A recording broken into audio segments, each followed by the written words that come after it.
Before you sign anything in real estate, you should actually understand what you're agreeing to. In this series, I review Ontario real estate forms in plain languages so buyers and sellers know exactly what they're signing. No legal jargon, no confusion, just clear explanations of the forms that can impact your money, your timelines, and your risk.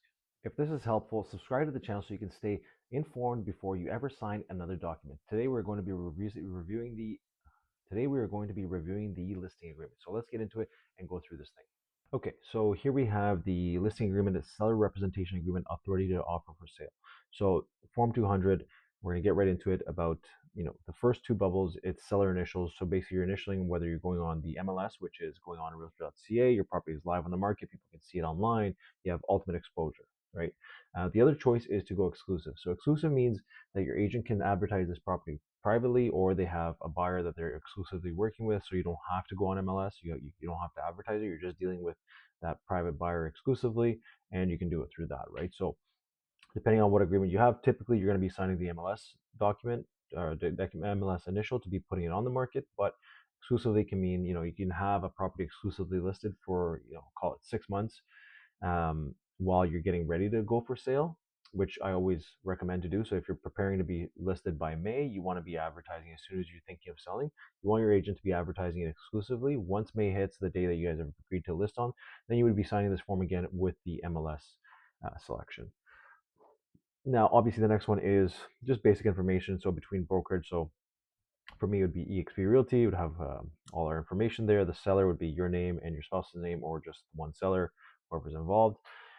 In consideration of the listing brokerage, listing the real property for sale known as, so this would be the property address, the commencement date, so starting at 9 a.m. on, call it February 15th, and expiring on, typically this you want to be more than 60 days. 60 days is the minimum, but most agents are going to be signing this on a 90-day term. Some will go 120 and stuff like that, but that's something you should be agreed upon with your agent. Then you're going to have the dollar amount that you're going to be offering the property for sale. So, whatever you're listing at. So if you're listing at 750,000, 749,900, this has to be the exact dollar amount that you want to be on the market for. The seller hereby represents and warrants that the seller is not a party to any other listing. So that is something you want to make sure that if you had the listing listed before, you want to make sure your contract is expired or terminated before you are initiating this, right? So basically, then the next part is any schedules. So some brokerages will have like a Schedule B. So depending on how they do the deposit structure, you will be having a Schedule B. Like our brokerage has a Schedule B1, meaning any trust account or our interest-bearing trust account has to be signed off by the buyer and the seller. So basically, when we list the property, there is going to be a Schedule A, which is this one, this document, and there's going to be a separate Schedule B, and there's some others that have other different schedules that they put into for that, right? So nothing too glaring there, but that's just what that is. Definitions and interpretations. So for the purpose of this agreement, seller includes a vendor and a buyer includes a purchaser. So basically just, the definitions of all these things in the document. Public marketing, self-represented assistance. So this goes through all that. Read that carefully just to make sure you know all the definitions and interpretations. Here's the big one that a lot of people talk about is commission. So the seller agrees to pay the listing brokerage a commission of. So this doesn't mean you're like, let's say you agree on 2.5% for your brokerage for the brokerage that you're working with to list it. This amount, they actually have to put the total that you're offering them, right? So that includes the buying and the selling portion. So basically this is like, let's say you're offering 4%, 2% to the seller agent and 2% to whoever brings the buyer. So you would put 4% here, or total commission, or otherwise described as, right? So if you're offering 20,000, 10 going to the buying agent, 10 going to the selling agent, that's how you do that. Then the next part is the cooperating brokerage a commission of. So you would put 4% here, and then you would put 2% here. So that's clearly defining that 4% is a total commission, 2% is going to the buyer if they bring the buyer, if the buying brokerage brings the buyer.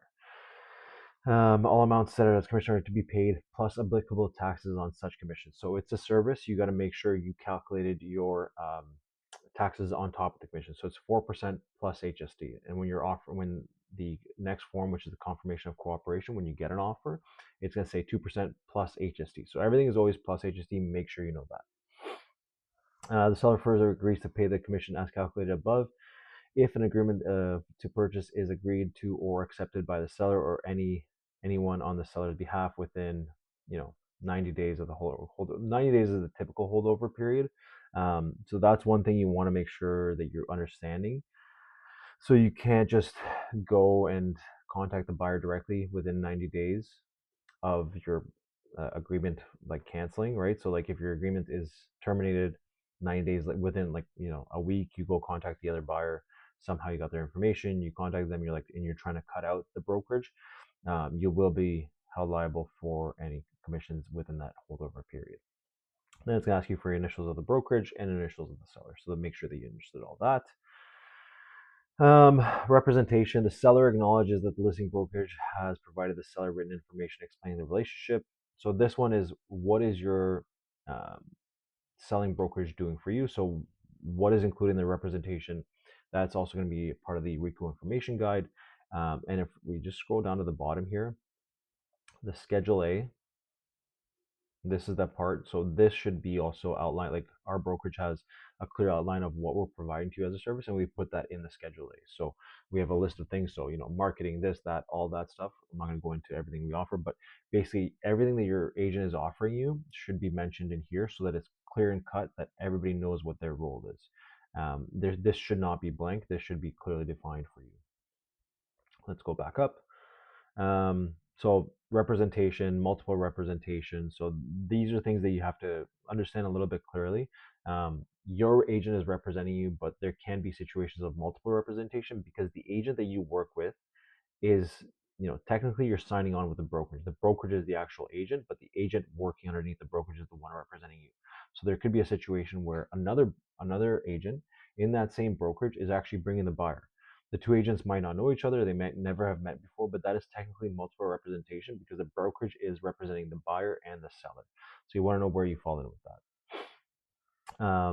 Multiple representation and designated representation. So typically you want to be in a designated representation when you're listing a property.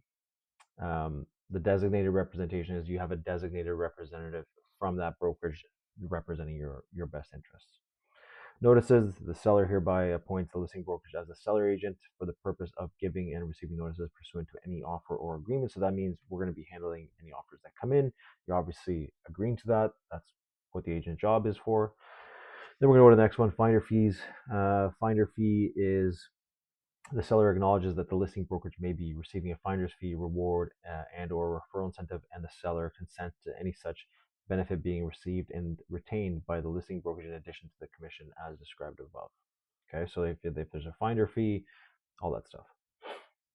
Referral of inquiries. The seller agrees that during the listing period, the seller shall advise the listing brokerage immediately of all inquiries from any source whatsoever. So that means if you have a family member that wants to buy your house and you're listed, technically you have to refer your inquiry to the listing brokerage. That is what they're here for. If somebody comes to you privately, hey, I want to buy your house. Okay, great. Talk to my agent. That is basically what it is. The brokerage is listing your property for sale, so they are entitled to the referral of any inquiries that come directly to you because they're putting in the time, effort, and expenses to list your property. Again, you're not paying anything until your house sells. So technically, like, you're not on the hook for any sort of expenses coming your way because the listing brokerage is the one doing that for you. They're taking on all the expenses, all that stuff. So marketing, obviously, this is just going to go all over the marketing. This is the public marketing. So the code of ethics now has changed. So that within, like, you have to have a for sale sign in the yard. Well, you don't have to have the for sale sign in the yard, but if you have a for sale sign in the yard, the property has to be on the market within 3 days. Before that, that rule used to not apply. But now it is that you can't just have a exclusive off-market agreement. It has to be, and you can't have a sign in the ground for more than 3 days. If it's 3 days or more, you're on the market immediately. Indemnification and insurance. The seller will not hold the listing brokerage and any representative of the listing brokerage responsible for any loss or damage to the property or contents occurring during the term of this agreement. So obviously, like, your listing brokerage is going to do everything they can to make sure your property is like there's no issues with it, and like that is our in our best interest. We want to take care of you as a client, so you want to make sure that you understand this part. I've never run into any issues like this, but there is indemnification and insurance, so you want to go through that. Make sure you understand that as well. And if anybody wants a copy of any of this stuff, just drop it down below. I have, I can just forward these forms to you. It's super easy. The seller hereby warrants that spousal consent is not necessary under the Provisions Act. So there is a family law act. So if you have a spouse and you sign this agreement without your spouse knowing, whatever the situation is, there is a spousal consent signature. So if the owner is a spouse, the listing brokerage will be checking who the owners are. If the two owners are not on the listing agreement, there has to be a spousal consent. That is it. So there's no way your spouse can just throw this property on the market without you knowing. And even off market too, right? So keep that in mind. Verification of information. So the seller authorizes the listing brokerage to obtain any information offering affecting the property from any regulatory authorities, government, mortgages, or others, and the seller agrees to exclude and deliver such further authorizations in this regard as may be reasonably required. So that's basically kind of just what I went through with the Family Act, but even more so, like we want to get all the information on the property. And you're going to sign off on that with the listing brokerage and your seller initials here. Use and distribution of information. The seller consents to the collection, use, and disclosure of personal information by the listing brokerage for the purpose of listing and marketing the property. So we do have to put your first and last name in the field where it says seller. So that is something that you have to be aware about. Your name will be on the MLS. It won't be live on Realtor.ca or anything like that. It won't be on any websites, but if an agent goes to see it, they'll know who the seller is. In the event that this agreement expires or canceled or otherwise terminated and the property is not sold, the seller by initialing consents to allow other real estate board members to contact the seller after expiration or other termination of this agreement to discuss listing or otherwise marketing the property. Typically, if you're working with an agent that you like, you are going to sign off on does not. If you're testing the waters and you're okay with other people soliciting you, you're going to initial does. Successors and assigns, the heirs, executors, administrators, successors and assigns of the undersigned are bound by the terms of this agreement. So that is pretty clear. So if you're if you're in a situation where you're a power of attorney and anything like that, they are bound by the same agreement. Conflict or discrepancy. So if there's any conflict or discrepancy between any provision added to this agreement, including any schedule attached here too, and any provision in the standard preset portion hereof, the added provision shall supersede the standard preset. So basically, let's say we have a new Schedule A that we're adding to this, calling it Schedule B. It supersedes this. And same thing in Schedule A. So if you're changing any of these issues, or any of these things up here, so let's say you say, okay, I want to take out the referral of inquiries and I want to take out the finder fees and I want to whatever, like any changes to this, you would be putting in the Schedule A, right? Because anything in the Schedule A supersedes what's in the standard agreement. Then electronic communication and electronic signatures. So you're obviously signing off on that. Most people are doing electronic signatures. It doesn't have to be that way. If you're an older person that you need to see things in writing and you want to be signing off on it, you can definitely say yes to that and just say, hey, put it in the Schedule A. I want offers to be presented to me in person. Your agent can say yes or no to that, but I mean, why would you work with an agent that is saying no to that? We do deal with tons of different people, and it's very easy to present offers in person. We just put it in the rep remarks, like representation remarks, like, hey, we're presenting offers. We need 24 hours irrevocable on all of our offers, and we are presenting in person, so please have your offers ready by this time. The listing brokerage agrees to market the property on behalf of the seller and represent in an endeavor to obtain a valid offer to purchase the property on the terms set out in this agreement or such other terms satisfactory to the seller. So obviously, you don't have to accept any offer. You really don't, right? If an offer comes in half of what you want, which obviously is never going to happen, but still, if somebody gives you an offer and you don't like it, you don't have to say yes to it. but you have to be reasonable in wanting to sell your property, or no agent is going to want to work with you. But realistically, like, the average person is reasonable, so this should not be an issue. Then you're just signing off here.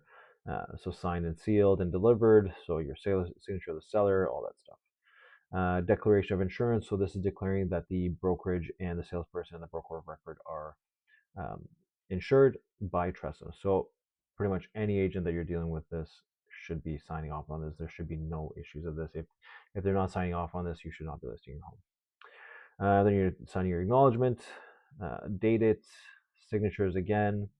Then the same thing, the Schedule A is in here, and that is it. You've officially gone through a listing agreement.